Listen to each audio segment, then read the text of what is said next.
প্রত্যেক মুসলিম পুরুষ বা নারী এই রমজান মাসে এই ব্যাপারে দৃঢ় সিদ্ধান্ত নেবে যে তারা এই আশীর্বাদের মাসে রমজান মাসে প্রতিটা দিনই রোজা রাখবে। আর আমরা চেষ্টা করব যাতে এই মাসের সব উপকারিতা নেওয়া যায়। এই আশীর্বাদের মাসে আমরা একটা মিনিটও তুচ্ছ বা সামান্য কাজে ব্যয় করব না। এই মাসে আমরা যতটা পারি আল্লাহ সুবহানাহু ওয়া তাআলাকে স্মরণ করব। আমরা তার কাছে দয়া ভিক্ষা করব, তার কাছে ক্ষমা প্রার্থনা করব। আমরা চেষ্টা করব যাতে তার ভালোবাসা পেতে পারি। আর এই সময়ে বাড়ানোর চেষ্টা করব আমাদের ধার্মিকতা, আমাদের ন্যায়নিষ্ঠতা, আমাদের ধৈর্য। যদি কেউ আপনার দিকে পাথর ছুঁড়ে মারে, নিজেকে এতটা উঁচুতে নিয়ে যান যাতে পাথর আপনাকে ছুঁতে না পারে।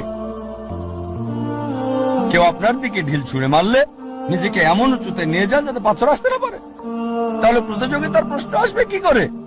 আপনার বিরুদ্ধে শত্রুর পরিকল্পনার সুযোগ আসবে কি করে?